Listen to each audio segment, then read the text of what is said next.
Good morning, friends. This is Pam, and I am going to read to you this morning from the Canton Repository for Friday, April 3rd.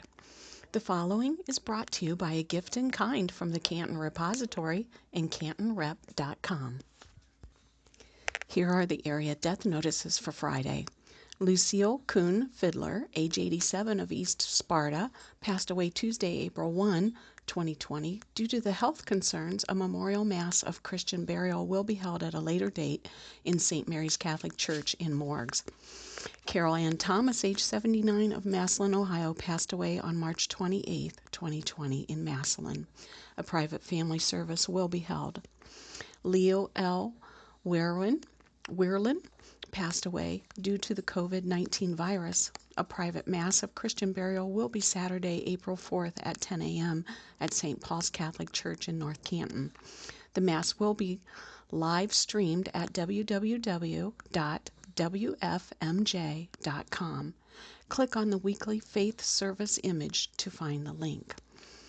That concludes the area death notices for Wednesday. Let's begin our first article. 40,000 medical masks arrive at discount outlet warehouse by Steve Grazer, IndyOnline.com staff writer. Massillon Discount Outlet is turning into a go-to site for medical masks, distributing hundreds of thousands of facial protective devices to local medical professionals, first responders, and nursing home workers. Mike Farina, owner of the discount outlet store in Massillon and Jackson Township, has corralled support among his business connections to secure 40,000 specialized medical masks, which are KN95s, from Asia. The masks, which can be used by doctors and nurses, were delivered Thursday morning to the store's warehouse on Sterilite Street Southeast by freight and aim to benefit hospitals and agencies in Stark County. We've totally switched our focus right now to benefit the community, Farina says at the warehouse, adding that his company is specifically seeking creative means to acquire the facial protective items not sold at the discount store.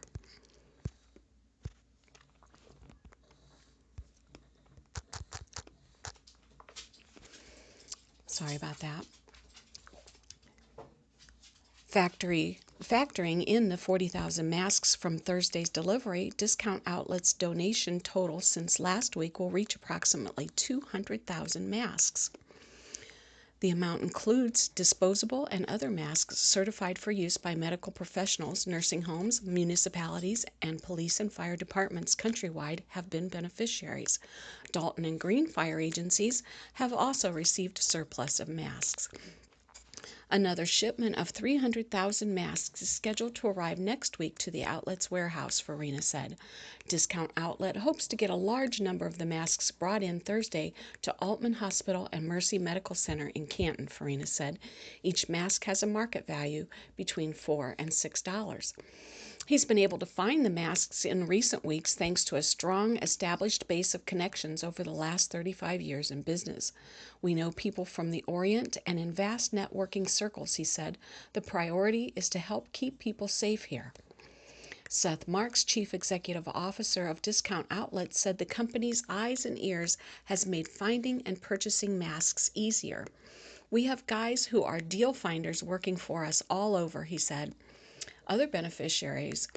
Earlier this week, the Inn at University Village on Ohio State Drive Southeast received a shipment of goods from employees of Discount Outlet.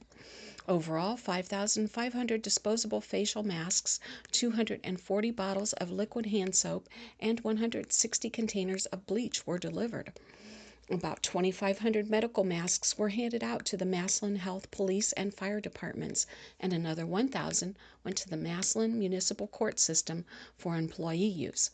Disposable masks, bleach, and hand soap have also gone to Legends Care Center on Nave Road, Southeast.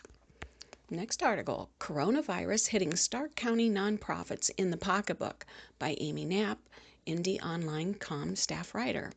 The Angel Auction, Child and Adolescent Behavioral Health, and the Stark County Hunger Task Force are several fundraisers affected by the COVID-19. With the governor's order to stay at home and restrictions on large gatherings, many Stark County nonprofits had to cancel their annual fundraisers. Now they are left wondering how to make up the financial shortfall. Organizations such as Child and Adolescent Behavior, Health, Stark County Hunger Task Force, and Altman Women's Board have canceled spring events.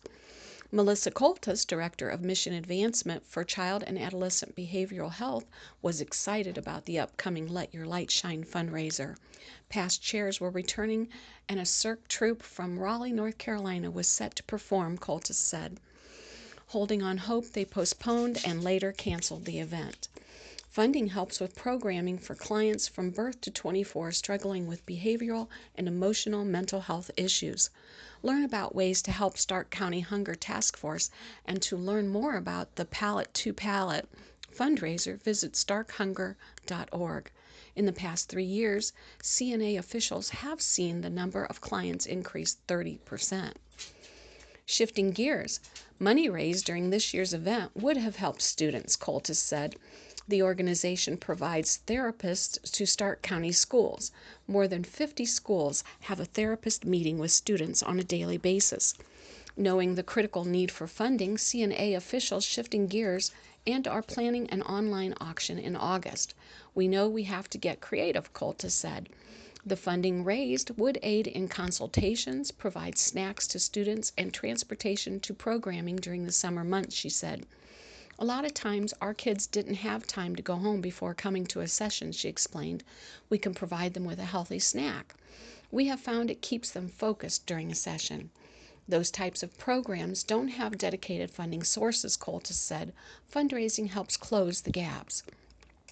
Coltis said the online public auction offers opportunities to reach more people and allows the organization to highlight sponsors.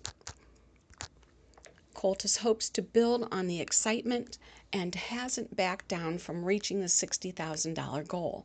During the past 14 years, the group collectively has raised more than $500,000 from the event.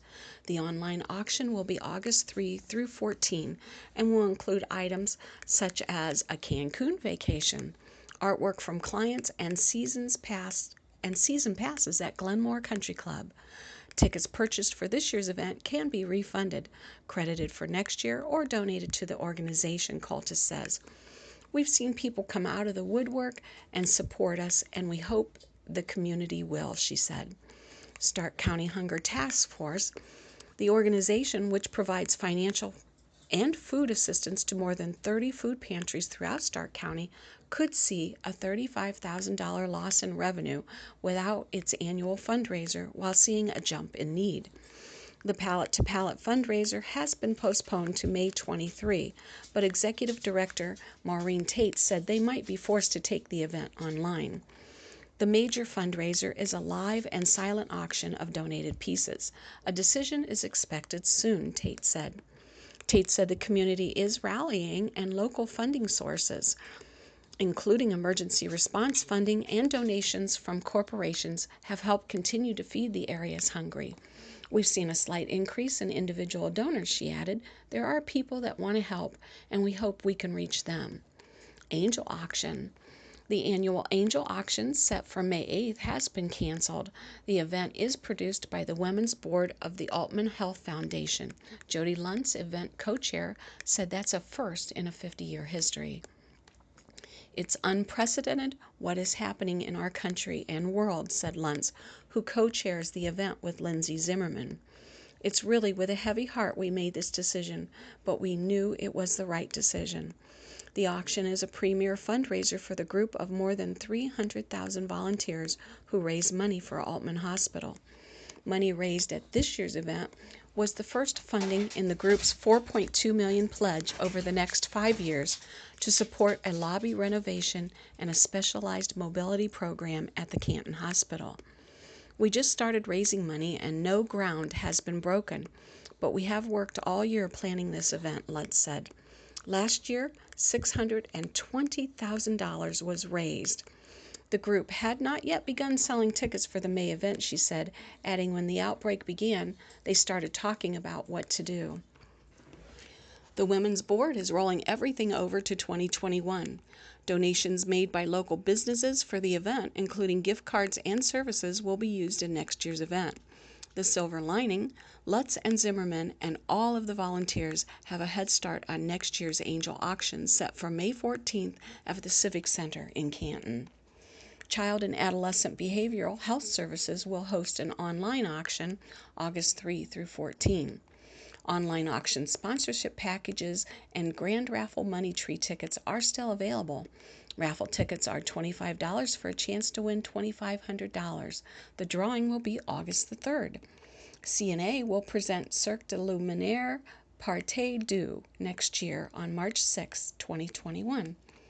For more information to become a sponsor or to purchase raffle tickets, contact Melissa Coltes at 330-454-7917, extension 117, or email mcoltas, COULTAS, at childandadolescent.org.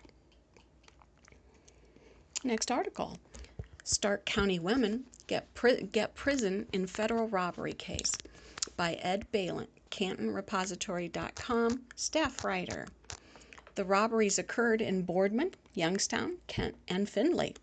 A Stark County woman has been sentenced to more than 6 years in prison for 4 bank robberies.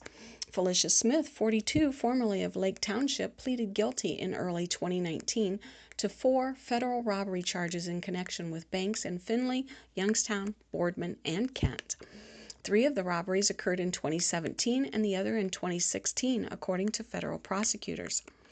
Smith's sentencing hearing had been postponed multiple times according to court records. U.S. District Court Judge John R. Adams handed down a 78-month term last month. Smith is a former reporter at the Canton Repository, last employed with the newspaper in 2008. She is a former reporter at the Akron Beacon Journal. In October 2019, following her guilty plea, the court ordered it would be beneficial for the defendant to undergo an evaluation at a federal medical facility to determine competency and sanity. A mental health evaluation was later ordered for sentencing purposes, according to court records. The court also recommended mental health treatment while Smith is incarcerated. Adams recommended placement at FCI Waseca, a low-security federal correctional institution in Minnesota. Details of the case include robberies at the following locations: Fifth Third Bank in Kent on December 24, 2016. First National Bank in Boardman on February 18, 2017. Key Bank in Youngstown on March 31, 2017. Key Bank in Findlay on April 3, 2017. Smith showed a knife to a teller and demanded cash in each robbery, according to prosecutors. She stole a total of $12,556 from the 4 banks, according to indictment. Police in Trumbull County's Liberty Township arrested Smith in June 2017 after employees at a First National Bank said a woman wearing sunglasses, a hat, and a bandana over her face came into the bank and fumbled for something inside her purse before leaving. Police located the car Smith was driving in a parking lot less than a mile away. Officers said they found a kitchen knife, a hammer, and a note demanding money in Smith's purse. The next article is Stark County has new app for tipsters to solve crimes by Lori Steineck, CantonRepository.com staff writer. Canton, the Canton Stark County Crime Stoppers nonprofit, has rolled out a new crime reporting system that will put the power of reporting a crime anonymously into the hands of the public. Our mission is to keep the community safe and gather any information we can to help solve crime, Ferrero said in a news release. We believe the new Stark County Crime Stopper app from Tip 411 will make it easier for residents to contact law enforcement with information to keep their community safe. The City of Canton has had a Tip 411 line for 6 years. The company that handles Canton's tip line is also the same company that handles the county's new service. Now that the County Crime Stoppers group, spearheaded by Ferrero's office, has a Tip 411 line covering the entire county, although the service will also accept tips for crimes that involve the city, Ferrero said. We did the research. There are over 1,500 communities in the United States that have Crime Stopper programs, and most of them tip 411 systems that have been very beneficial to helping law enforcement receive tips on crimes, Ferrero said. Tipsters need only download the free Stark County Crime Stoppers app via Google Play Store or iTunes App Store on their smartphones. They can also send text messages to the Crime Stoppers website. Although they won't know who they're talking to because the technology removes all tipster information except for a number, the officers can respond to the tipster via the Tip 411 system to create an anonymous two-way conversation. We've listened to feedback from partners like Stark County Crime Stoppers and have built a more advanced and innovative product to help law enforcement better engage their communities, said Tip 411 President Terry Halsh in the news release. The Stark County Crime Stoppers app, powered by will greatly improve the public's access to safety alerts, social media channels, important information, and more to help fight crime. The tips or information should be about crimes that have already occurred. Now, if a citizen sees a crime in progress, they should call 911. That's important. Don't waste time calling Tip 411 on a crime that's already in progress. Hurry up and call 911, the prosecutor said. Police won't know who is calling. We don't know the phone number, we don't know the IP address, Ferrero said, noting that the information is all anonymous because a lot of people are hesitant, perhaps out of fear of retaliation or they just don't want to get involved. Police would rather have the information than know who's giving it because they simply want to solve the crime. Tipsters can not only submit information about crime, they can also check to see whether a case has been resolved and whether they qualify for reward money, he said. Reward money amounts are determined by Crime Stoppers Board of Trustees. The higher the visibility of the crime, the larger the reward, he says. To send a message to the county's Tip 411 program, Ferraro said tipsters should download the app, text the keyword STARKTIP, STARKTIP, to 847411. Add a space and then type in the tip information. Then he said, click on the word send. The prosecutor said that with the nationwide slowdown currently in progress due to the coronavirus precautions, make this an excellent time to visit the website at starkcrimestoppers.com and download the app. It's really helpful. Everything we can say in our reporting to the public is there, he said. Allegations dismissed in the Massillon Little League lawsuit by Ed Balint, CantonRep.com staff writer. The Ohio Attorney General's Office and Luther E. Copeland Sr. have reached an agreement. Allegations of misusing more than $25,000 in Massillon Little League funds have been dismissed against the organization's former president. For 2 years, the civil case lingered through various filings, depositions, and continuances alternating between Stark County Common Pleas Court and Franklin County Common Pleas Court. The case was resolved in an agreement reached last month between Luther E. Copeland Sr. and the Ohio Attorney General's Office. We worked very hard to come up with a resolution that was fair to all parties, said Brian J. Williams, Copeland's attorney. The most recent court filing said the case remains pending against Massillon Little League, Inc. for the purpose of winding up and dissolving that organization.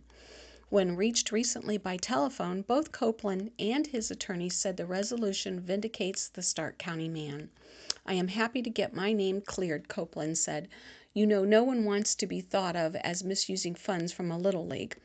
I'm still bitter that I haven't gotten an explanation as to why they pursued this heavy. I wasn't arrested, he added. There's no criminal charges. It's a civil case, and they pushed it for 2 years without any concrete evidence. When asked for comment, David O'Neill, Senior Public Information Officer for the Attorney General's Office, noted in an email response that the agreement stipulates Copeland can no longer incorporate, organize, or participate in any fiduciary capacity for a charitable trust or organization as defined in Ohio law. The spokesman also noted Copeland agreed to pay a $2,000 civil penalty. The voluntary dismissal does not mean Luther Copeland was fully absolved of wrongdoing, O'Neill said.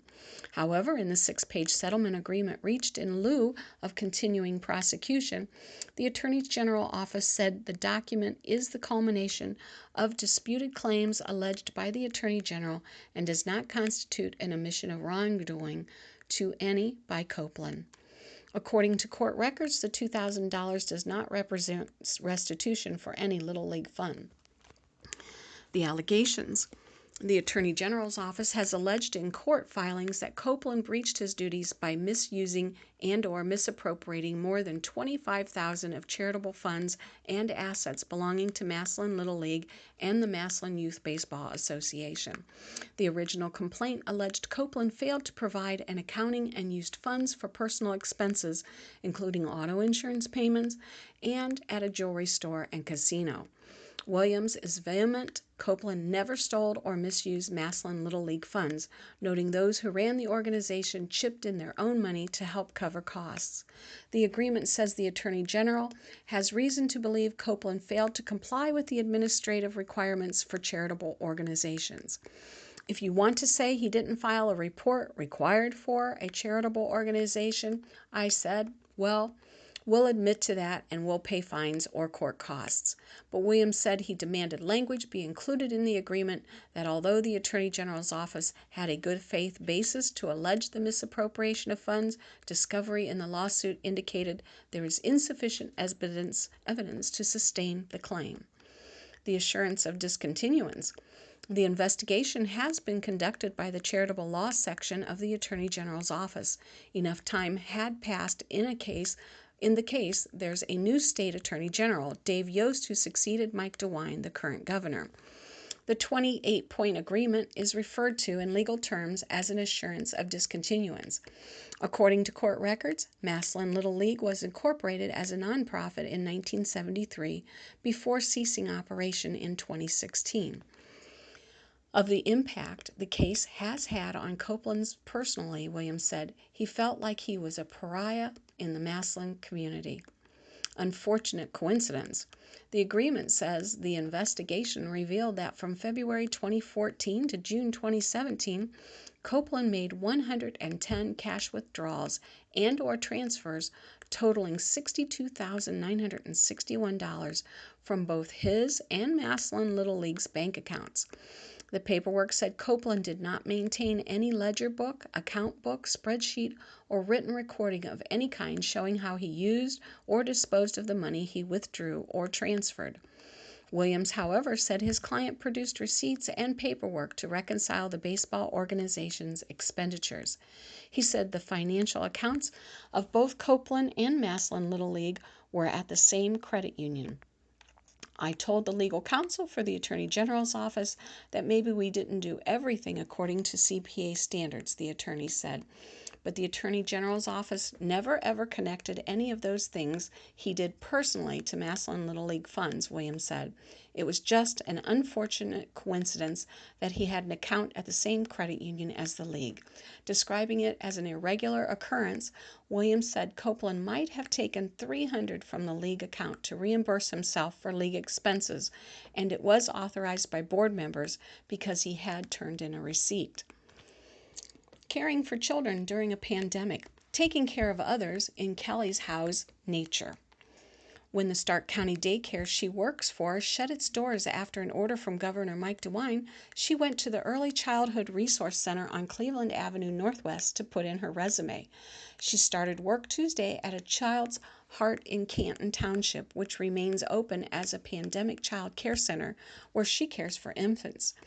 DeWine ordered daycares to close at 11:59 p.m. March 25th. Facilities granted a temporary pandemic child care license could continue providing services to children of essential workers. According to the Ohio Department of Job and Family Services, 27 centers in Stark County received a pandemic license.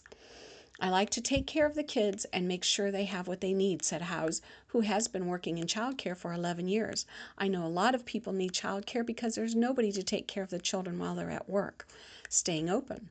The decision to continue working wasn't one House took lightly, she said. Her husband has diabetes and is considered part of the at-risk population due to a compromised immune system. When House returned home from work, the first thing she does is shower and put on fresh clothes to prevent carrying anything she might have on her work clothes into the rest of the house. Despite the risk, House felt she needed to be there for the children of essential workers who have nowhere else to go. Child care centers had to fill out a form through the Ohio Department of Job and Family Services to remain open. DeWine limited the number of children per room to 6. As soon as Kathy Hotstetler, director of A Child's Heart Preschool, heard about the pandemic child care license, she went online to apply. The process, she said, was quick and easy. The center is able to take up to 60 children, Hostetler said, adding that they're at about half capacity as of earlier this week. Parents still have to work, Hostetler said. They still have to be able to take their kids somewhere that's safe and clean. Taking precautions. The remaining open child care centers have been taking additional precautions during the pandemic to prevent the children and staff from being exposed. Parents are no longer allowed inside the building or are only permitted into the lobby. Children and staff members are checked for fevers at the beginning of each day. Sanitizing efforts have been increased. Jody Smear, child care director at the Massillon YMCA, said the Y is at capacity with 30 children or 5 groups of 6. Smear capped the number based on the rooms available for classes. Some staff members had to be laid off, she added. Time will be carved out of the schedule for school-age students to work on homework, Smear said. The Y has children from ages 3 through 6th grade. We've tightened up some things for the safety of the kids, Smear said. We're doing what we can to help the community and to help stop this from spreading. Social distancing. Celia Smith, director of Childscape Learn and Grow in Plain Township, said social distancing has been one of the biggest challenges with children, especially the toddlers. Teachers try to keep children separated while eating lunch and while doing activities, she said. Some classrooms have different stations the children can rotate between to keep them from playing too closely together, Smith said. Keeping a routine is another key element, Smith said. It's especially important for school-age children, she added.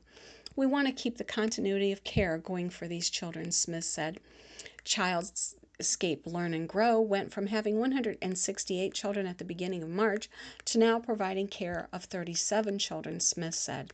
At least one came from a different daycare that closed after DeWine's orders. There's so many struggles going on with these families, she said. If we would have closed, we would have displaced these families and these children. I didn't have the heart to do it. This concludes the reading of your Canton Repository for this Thursday, April 2nd, 2020. Please stay safe until we meet again. This is Pam saying be blessed and make it a great day.